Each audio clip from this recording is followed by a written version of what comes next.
আপনি যখন কোনো ব্যাংক থেকে লোন নিতে যান, তখন ব্যাংক আপনার কাছ থেকে আগে আপনার ইনকাম সোর্স জানতে চায়। অর্থাৎ আপনি ব্যাংকের লোন নিলে পরিশোধ করতে পারবেন কিনা। এছাড়াও ব্যাংকের রিকোয়ারমেন্ট অনুযায়ী এগ্রিমেন্ট, স্টাম্প, সাথে আরও একগাদা ডকুমেন্টস দিতে হয়। এত কিছুর পরেও কিন্তু ব্যাংক সন্তুষ্ট নয়। ব্যাংক আবার লোনের গ্যারান্টর চায়। অর্থাৎ আপনি লোন নেওয়ার পর যদি মারা যান কিংবা আপনি লোনের টাকা পরিশোধ না করেন, তখন ব্যাংক গ্যারান্টরের কাছ থেকে টাকা আদায় করবে। এখন আবার অনেক ব্যাংকে তো চালু হয়েছে লোনের সাথে ইন্স্যুরেন্স। এর মানে হচ্ছে ব্যাংক থেকে লোন নিয়ে আপনি যদি মারা যান, তাহলে ব্যাংক ইন্স্যুরেন্স কোম্পানির কাছ থেকে তার লোনের টাকা আদায় করবে। এর অর্থ দাঁড়ায় ব্যাংকের টাকা 100% সেফ। কিন্তু এই নিয়মগুলা শুধুমাত্র সাধারণ গ্রাহকদের ক্ষেত্রেই কি প্রযোজ্য?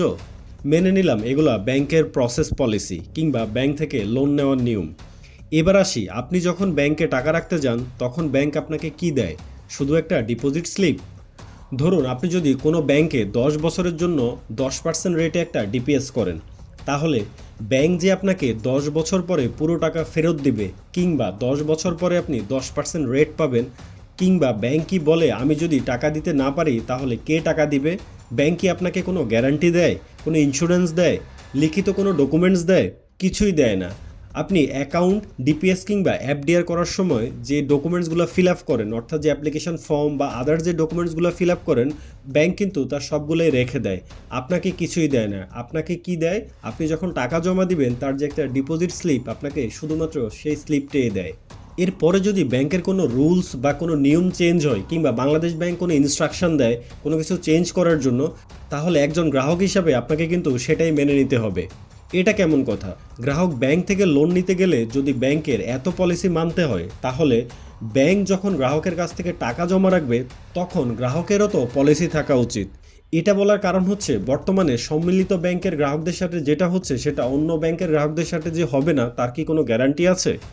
আচ্ছা, একটা কথা বলুন তো, এই যে সম্মিলিত ইসলামী ব্যাংকের গ্রাহকদের 2024 এবং 25 সালের তাদের ডিপোজিটের উপর ইন্টারেস্ট রেট কমিয়ে 4% দেওয়া হবে, তাহলে 2024 এবং 25 সালে যেসব গ্রাহক ওই ব্যাংক থেকে লোন নিয়েছে, আমি এখানে বলতে চাচ্ছি সেই সব সাধারণ গ্রাহকদের কথা যারা লোন নিয়ে ঠিকভাবে লোনের টাকা ফেরত দিচ্ছে, তাদের কি এই 2 বছরের জন্য লোনের রেট কমিয়ে দেওয়া হয়েছে? না, সেটা করা হয়নি। কেন করা হয়নি?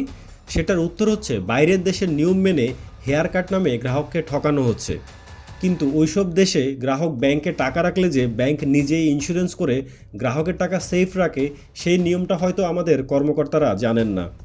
তাই তো নিয়ম বানানো হয়েছে যে আপনার অ্যাকাউন্টে যত টাকাই থাকুক না কেন, সেটা 1 লাখ, 2 লাখ, 5 লাখ কিংবা 1 কোটি টাকা, ব্যাংক দেউলিয়া হলে আপনি পাবেন সর্বোচ্চ 2 লাখ টাকা। এবারে এই নিয়মগুলো বদলানো উচিত।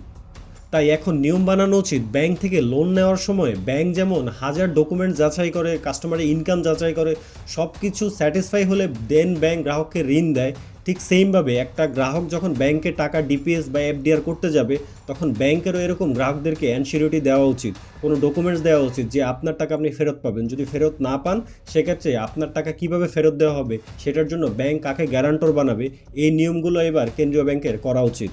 সাধারণ মানুষ ব্যাংকে টাকা রাখে বিশ্বাস করে যে তাদের টাকা সেফ থাকবে এবং তাদের প্রয়োজনে তারা টাকা ফেরত পাবে।